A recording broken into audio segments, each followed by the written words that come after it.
So I'm Greg Conti, and the reason why I'm here is just to present some research, and really that's relevant to all of us, on the sensors in our lives, the instrumentation, and how our lives are becoming more and more instrumented, and where that could go.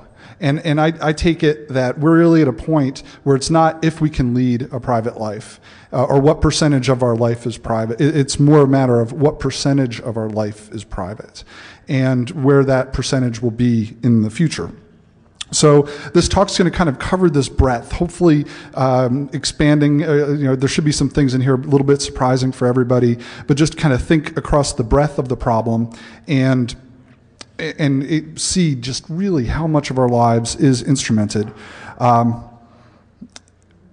not going to dwell on the usual suspects. So there's things that are pretty much common knowledge to people interested in privacy. We'll touch upon that, but I'm not going to dwell in dig deeply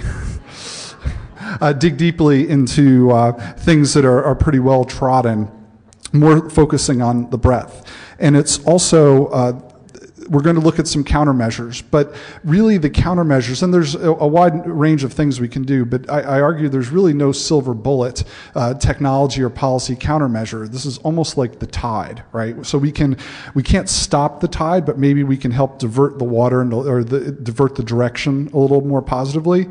And also, this is probably one of the largest gatherings of privacy-aware folks in the world right now in this room, and it's a good opportunity to throw some ideas around. So I'm interested in your questions and dialogue in the Q&A room 3 afterwards as well. And so I thought this slide was an appropriate way to start. This is Ron Galella, the godfather the godfather of the American paparazzi. And here you can see him with his camera stalking Jackie Onassis. Before the restraining order, of course. So no one actually reads disclaimers, so I thought it would be interesting to just translate it into different languages over and over again and back and forth and see what popped out.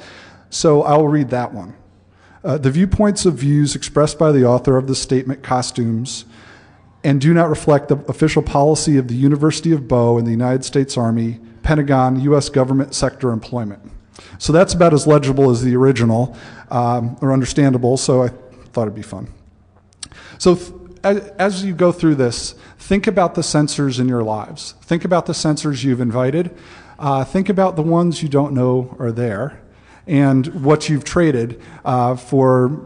Sometimes you have an opt-in option, sometimes you have an opt-out option, sometimes you have no option. And just to think through that as you see the different ideas we throw forward. First off, it's surprisingly difficult to find pictures of people wearing ninja masks taken via ATM cameras,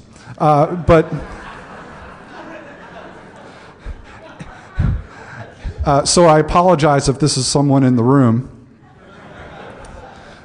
But the Nashville Police Department had a set online, so I took advantage of it. But joking aside, this.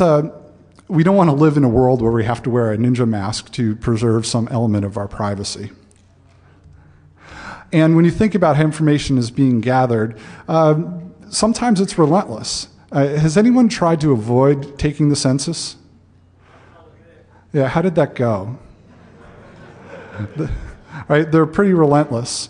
And robocallers calling your homes, trying to make contact, satellites flying overhead, cars driving around the streets with cameras on top. I mean, really, who could have thunk that 20 years ago, mapping the whole country? And sometimes we go to them.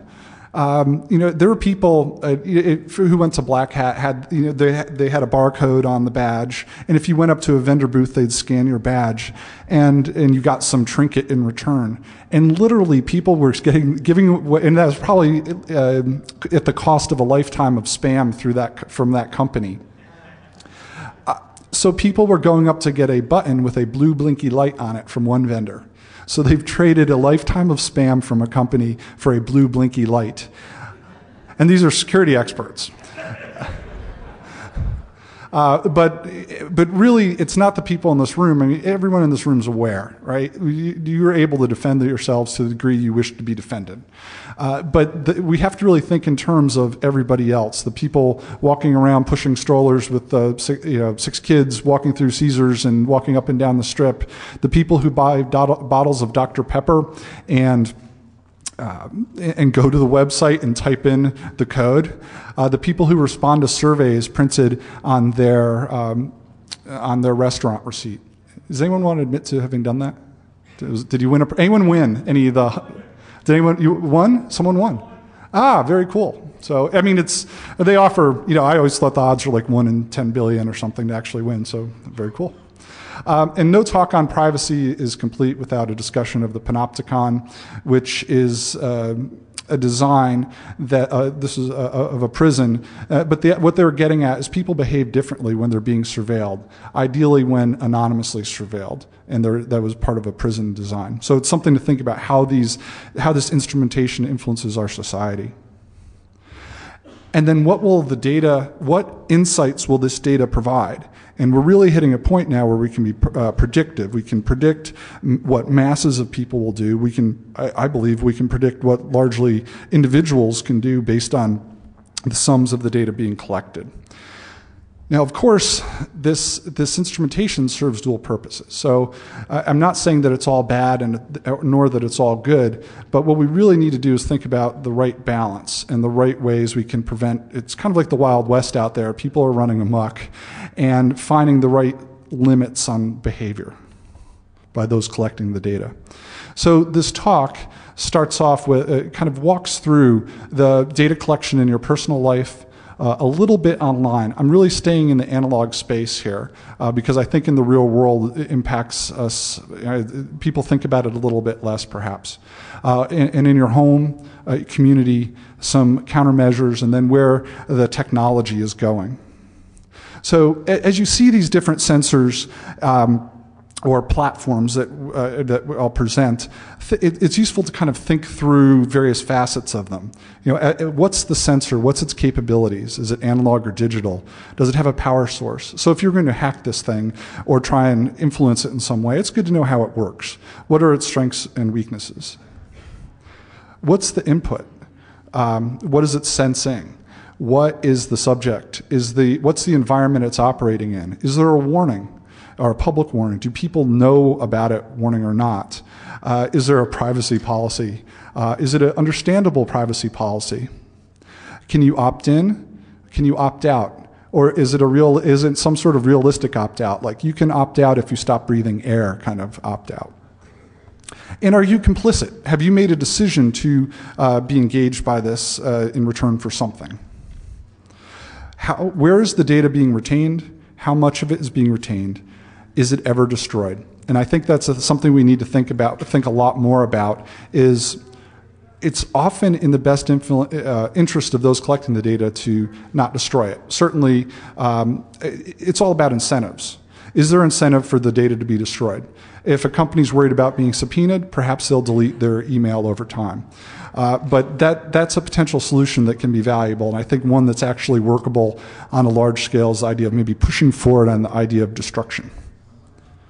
A lifespan, the idea of teaching ourselves to forget, because humans forget, and it works pretty well. But with the cost of hard drives, it's trivial to retain data often infinitely. What type of processing is taking place, either on the device or post-processing? Are they processing for uniqueness? Can they tell, maybe they don't know the identity of an individual, but if an individual pops up again, can they tell it's the same person? Is that type of activity taking place? Is it such a resolution where they can tie it to a database of individuals in some way? Is there any other data mining taking place? How is it being communicated? Is it being communicated in real time, near real time, in a batch? If you've got a given device, are you syncing it with something else with network connectivity? What's the odds of it leaking? And finally, who's consuming that information? Is it just being stored, or is it being consumed in some fashion? There's those that you know, and those that you don't know. And those people that you don't know, how did they get their hands on it? Thinking about processing, we'll cover some automated means later in the talk, but there's also just some interesting innovations of crowdsourcing surveillance. This is the Internet Eyes website. It's out of the EU, and they allow anonymous viewers to earn points by monitoring video cameras and then reporting things they see. And the winner earns a £1,000 monthly prize. The runner-ups get included in a thank you list. And you can see at the bottom just an example of the view that they demonstrate. And it should come as no surprise for people in this room. What boat is this? So the Exxon Valdez. And I collected this more than 100 days ago, so there's probably other examples that could be used. But it should come as no surprise to anyone in this room that information's slippery. It has a way of legally and illegally spilling. And the idea, again, it comes back to the idea of destroying the data at some point. Learning to forget may be valuable. And there's this trend that it's a lot easier if there's something unique. As you're trying to analyze this data, people are trying to find ways to uniquely identify individuals or devices and the like. An interesting example is that of firearm microstamping, where the firing pin has a small number on it. You fire the gun, the casing pops out, and there's a serial number on the casing. The idea of digital cameras. That pixel noise in the sensor can be used to uniquely identify a camera, potentially, and that can tell what photo was taken by what camera.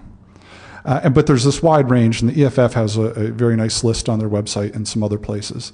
But thinking about your social security number, your DNA, there's talk now of if one person's arrested for a crime, they could potentially tell that a family member of that person could match close enough to a person who committed another crime.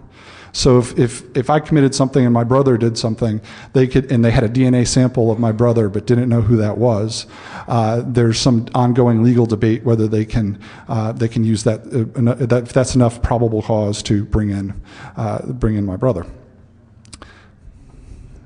And then a wide variety. I mean, it seems like every facet of our lives people are trying to find ways to make it unique so it can be tracked. And you've probably, certainly biometrics is all about that. I mean, people who are ham radio operators know that you can tell a person, experienced operators can tell a person by their fist how they send Morse code. Gait recognition, printers and copiers, the idea of putting micro dots on there so that they can be tracked. So anyway, what I wanted to get at here is the idea that uniqueness is important facet of what we're talking about. And there are other emerging technologies, and this I didn't make up, this is from Chat Roulette. There's apparently a problem. But it's useful. I mean, it's all about incentives, right? So people are finding ways motivations to collect and perform, ongoing analysis of data. And then sensors. Sensors are getting cheaper. They're becoming more embedded in toys, in our phones, and millions of other places. And it's just the cost is dropping. So let's look at things you might carry on your person. And you could think of the idea of RFID tags in clothing, that you may get custom clothing made online. There's a kids' website now that kids can go online and design custom clothes, and then 3 weeks later it'll show up to their house. As an opt-in option, you may have chosen to use the Nike plus iPod system and put a sensor in your shoe. And again, think about this is today, and you have to look into the future and say, where is this going? One of the biggest culprits is your phone. More and more sensors are becoming embedded. The idea of applications, some of them arguably not all that trustworthy, performing activity. Phones may be automatically updated. We don't know what type of remote control the service provider may have. And there's often a GPS activity as well. I think it would be an interesting So as I go through this, I'll throw out a couple of topics I think would be interesting research topics. And I'm interested in the idea, and I'll get this later, of software phoning home. But it's, people have performed packet capture on their home network, and it's relatively straightforward to do that. I'm concerned that not enough people are looking at what is actually phoning home from your phone. Right? So what are these applications doing? It's a higher bar to entry. So I think it'd be interesting to continue to watch that space. And not just the applications, but from third parties, but from the actual providers themselves. It'd be interesting to watch. And then things like next generation watches. The Garmin FR80 automatically transfers data to your PC or Mac, and it monitors your heart rate and other things. And you can share it through the Garmin Connect online community. What will watches look like in the future? Of course, there's books. When they're not deleting your copy of 1984, we have to assume that they certainly have the technical ability, and there's probably the financial incentive from the companies to track what you're reading, when you're reading it, how fast you read, all of that. That's just another input into this. Online, we could go on and on. We could spend a whole day just discussing online, but I've just focused on a couple here. Think about it. eHarmony, people are disclosing enough information about themselves in a survey to find a mate for life, okay? That's to one company. So think about this, what we've covered, the different facets, the different types of things that we're disclosing. And then are these being combined in some way? Clearly, social networking. I mean, I tend to believe that each time we get a connection from someone else, a little bit of our privacy dies along the way. Particularly, I kind of like thinking about people from high school. Are this other part of my life, and then no one knows of that connection until they pop up and join a social network. There's a website called Hunch, which is looking at the idea of social search.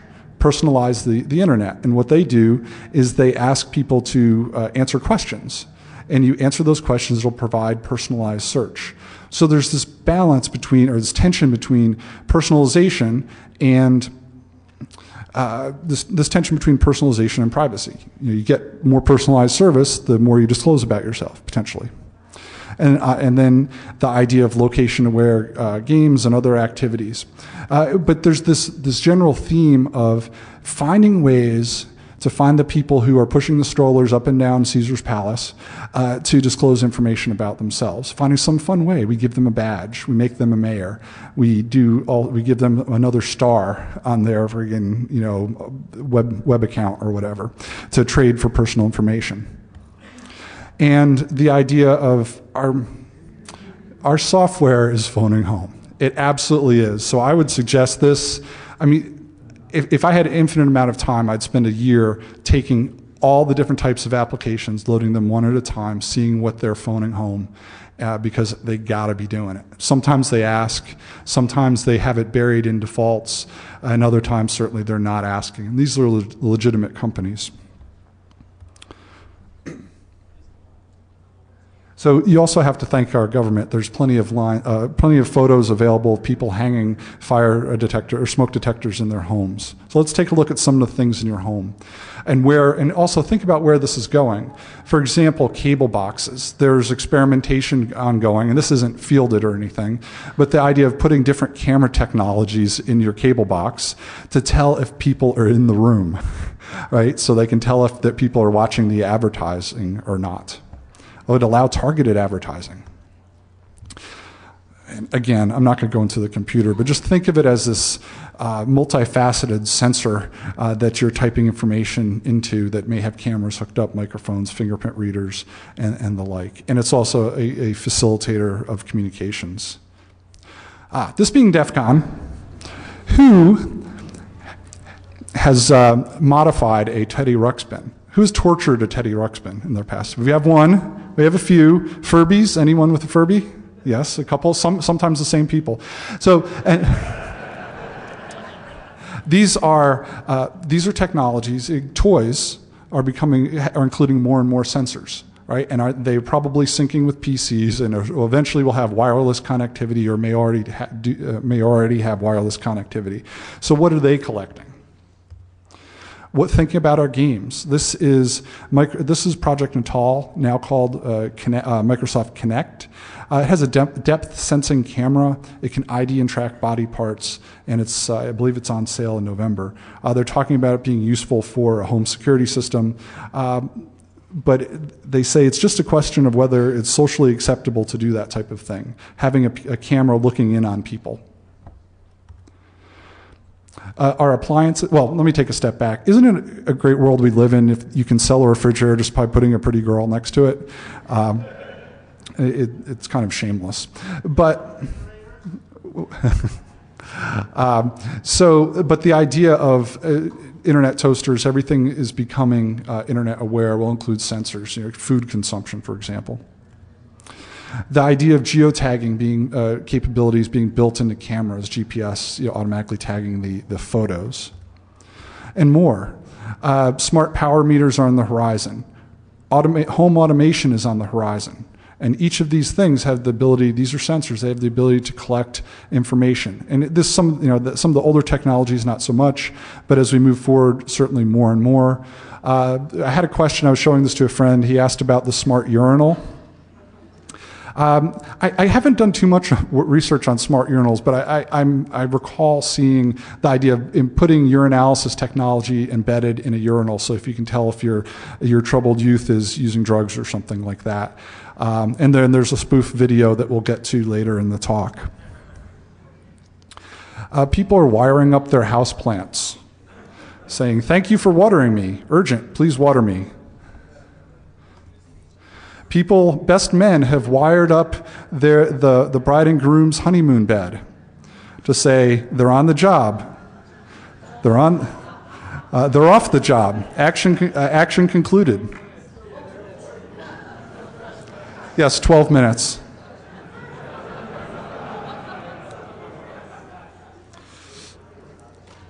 It gets better. And of course, there are pleasure model robots on the horizon. These are about $5,000 and available in Japan. I won't ask if anyone owns one, but God knows what they'll be collecting.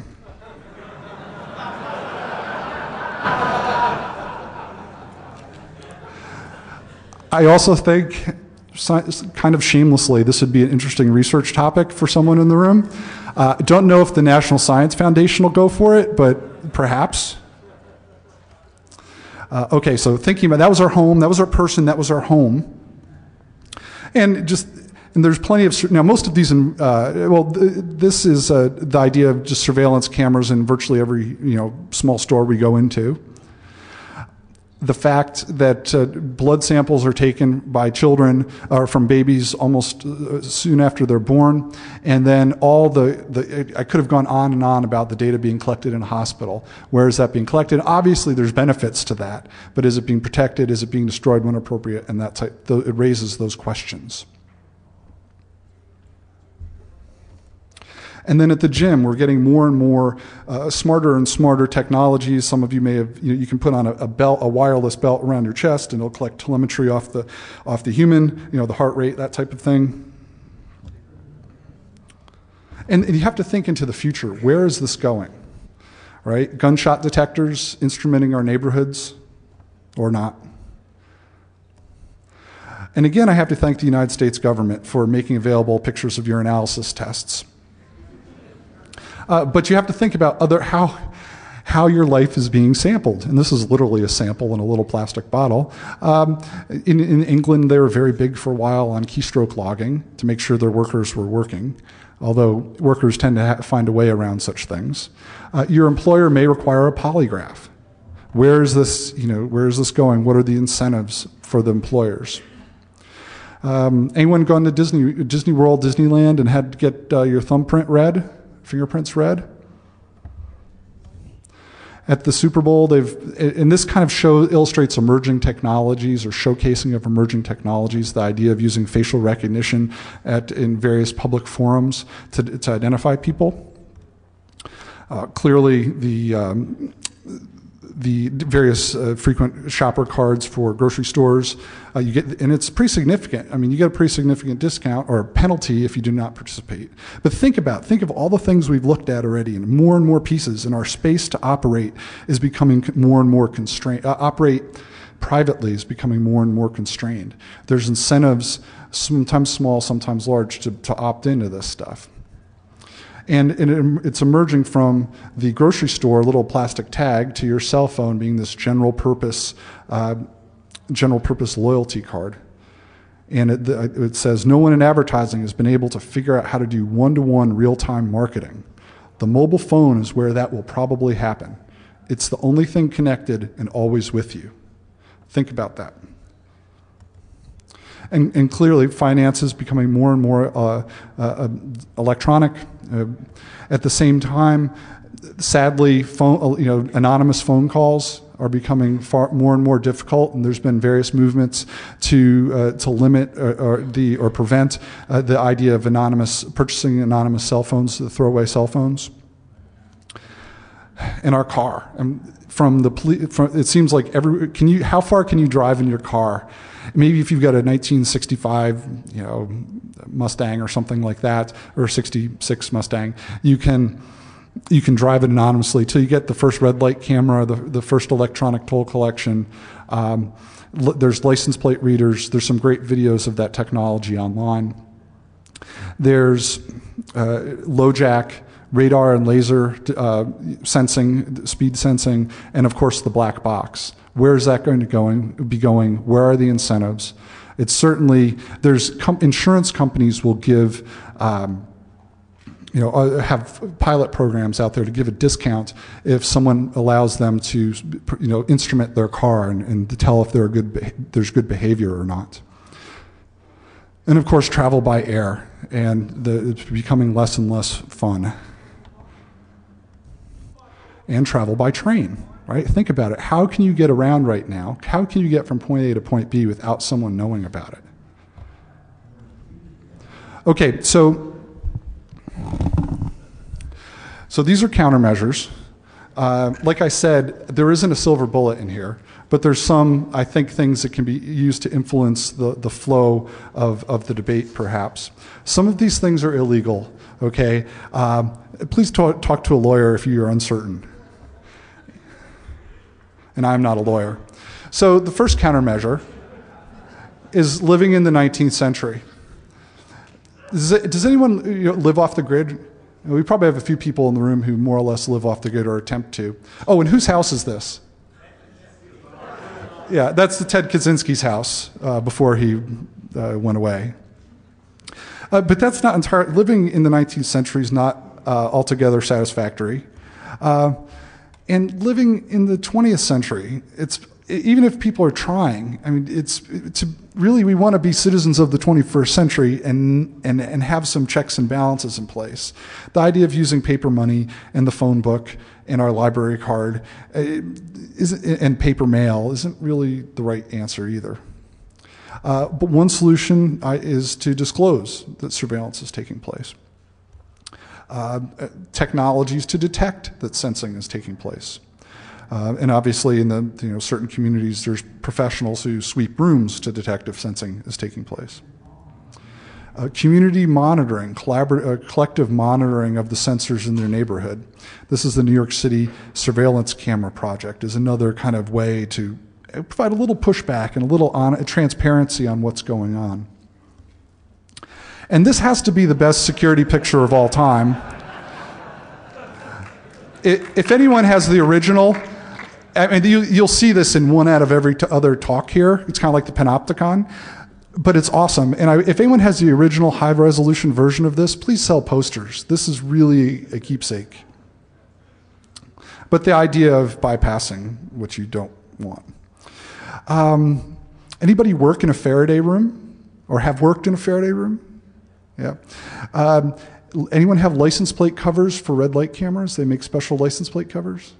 Does anyone know if they work, how well they work? They don't work? Dang, okay. Well, they're available online. And then there's other technologies, shielding technologies, RFID blocking wallets, radar camouflaging paint, and the like. And again, none of these are entirely a good fit. Do you want to live your life in a Faraday cage? No. Oh, I heard yes, but they're okay. Most people probably don't. The idea you can jam technologies. This is running water. The idea of the white noise helps prevent surveillance. I saw it in a spy movie. But anyway, you could find a faucet of running water online from the Maine state government, actually. So apparently they're trying to conserve water. And there's the idea of vibrating windows to prevent, because your voice will vibrate windows, and that can be sensed using a laser interferometer. And this is one in particular. Please don't do this. But certainly if you don't own it. But that disabling sensors, I mean, black tape can be one of the best sensor disablers out there, particularly if you own, you don't want the camera on your laptop to always be staring at you. You can take out the batteries. People have microwaved RFIDs. And if you've been to some of the security shows, they'll give out the little plugs here's one. These guys, the little things that plug into your microphone jack to hardware disable your microphone. And this is very, very cool, I thought. It's you can express your displeasure in a public way. So this individual, I don't have his name handy, but he was disappointed in the use of speed cameras in his community. So when the Bluff City, Tennessee domain name went up for sale, he purchased it. The Bluff City Police Department domain name became, they expired. He purchased it, took it out from underneath him, and then put up his own website about speed cameras. So I thought that was pretty good.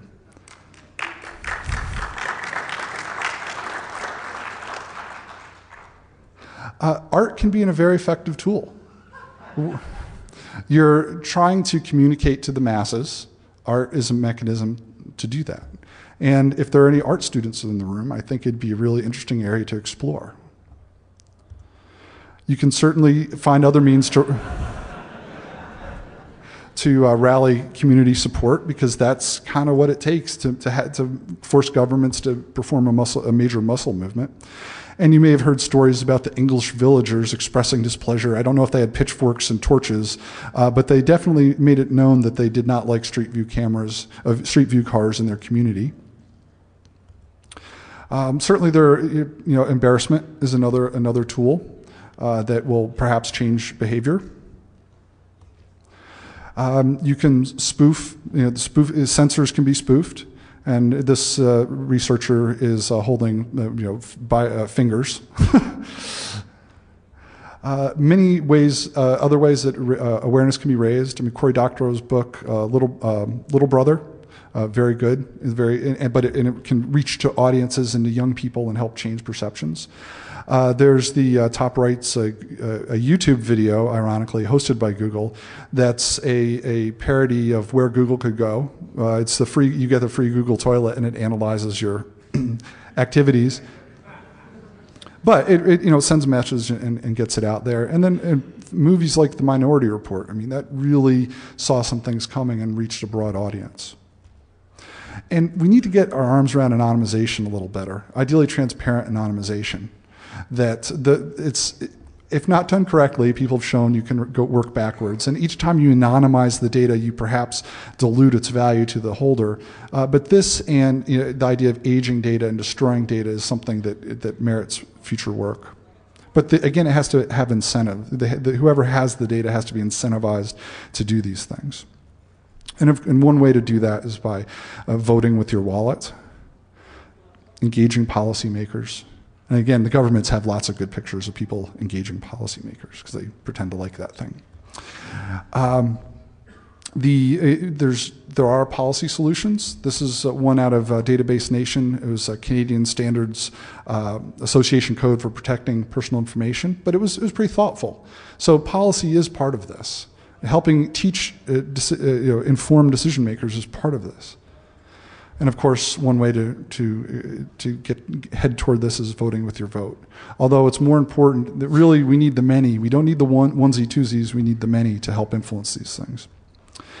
I like the idea of supporting opt-in general, because it allows people to collect data for those willing to do it, but they have to make a conscious choice. I thought a great example was the HOPE badge, and this was in '08. They gave an active RFID badge, and they handed you the battery separately. And they said, there's an active RFID in here if you'd like to be part of the project where we collect, I think, attendee metadata project. If you'd like to be part of that, it's cool, it's anonymous, but you opt in by putting the battery in your device. And when you want to opt out, you take the battery out. The idea of conducting interesting research and sharing it. I had put this in there before, I think this is Peter Eckersley, and actually he's speaking next hour on this project. But the idea of doing interesting, relevant research in this space and sharing it. Finding other like-minded individuals, and these are some of the places that well, besides DEF CON, that they may appear. The Computers, Freedom, and Privacy Conference, research in the, often you'll see research presented, workshop on privacy in the electronic society, or privacy enhancing technologies symposium, and there's more out there. And of course, supporting your privacy champion of choice, EFF, EPIC being two examples. And I think it's important that we think about privacy by design. That how many, does your laptop have a little flap that you can slide over the camera to make sure it's not collecting anything? This is a coffee table. So it's a coffee table in Shredder. Tim, okay, thank you. And also, now I showed this to a friend and he said, are you mentioning overthrow of the government here? No, I'm not talking about overthrow of the government. I was going with the top line. And I think the idea of common sense being most important here, part of the problem. So let's take a quick look at the future. Emerging technologies, things like through-the-wall radar are on the horizon. Internet scale experimentation, the idea that Google, for example, tried a Bing-like background, and it didn't go over well. It was planned to be a 24-hour experiment. But the idea, and people let them know that we don't like this. But they were able to find out, I mean, those people, when you get numbers like that, you get the statistical significance in the results, and you can really, and it can be subtle experimentation, but we can do that. Large online companies can do that type of thing. We're seeing, I wouldn't be surprised to see electronic license plates. And there's, this site, Kids Eyes, it convinces parents to sign their kids up to take surveys from ages 6 to 12, and teenagers too, and provides them some nominal trinket in return or funding in return. Think about the future where we have wearable computing. People are working now, have done experiments trying to use technologies such as the MRI to see how people, how they think. And one experiment was people were asked to predict what they were going to do based on a certain set of information. And 50% were able to do it, predict what they would do correctly. Well, the MRI experiment was able to predict with 75% accuracy. So more accurate than the human. The idea of network science and mining user data. This was just an example of a recent AT&T project that mined cell phone records and could tell travel habits and how far New Yorkers traveled on weekends based on their cell phone activity. And there's an interesting group at MIT that is exploring this idea of reality mining, exploring themes like organizational dynamics, complex social systems from this data, this sampling of the real world. There are people performing interesting research, trying to dig the most they can, analyze the most they can out of the data. And it's also important to realize that this data is probably not being thrown away. So advanced technologies can be played back against historical data. The future of augmented reality, same type of thing. And the emerging Internet of Things, where virtually every item will be connected to the Internet in some or tracked by the Internet in some way, just opens up ample opportunities. So what is this a map of? Besides the United States, I know that. It's it's a radiation fallout from probable targets. It's kind of a Cold War era thing, and so it shows where you should live in the event of fallout. Now, I showed this to a friend who happens to be Canadian, and he said, "Obviously, you should live in Canada because there's nothing up there." And it was a good point. But the reason why I included this here is because our space to operate anonymously or privately is dwindling rapidly, and I really think we're at the point where it's not a matter of if we can do it at all. It's what percentage of our life is being instrumented, and to think that through. And there's probably an interesting model there that could be built. So with that, again, the government's great. They have pictures of them, freely available pictures of hanging sensors. So with that, are there any questions? Oh, well, okay. So we'll take it to the Q&A room, which is room 3, which is you go out to the main hallway, turn right, and immediately on your left. Thank you very much.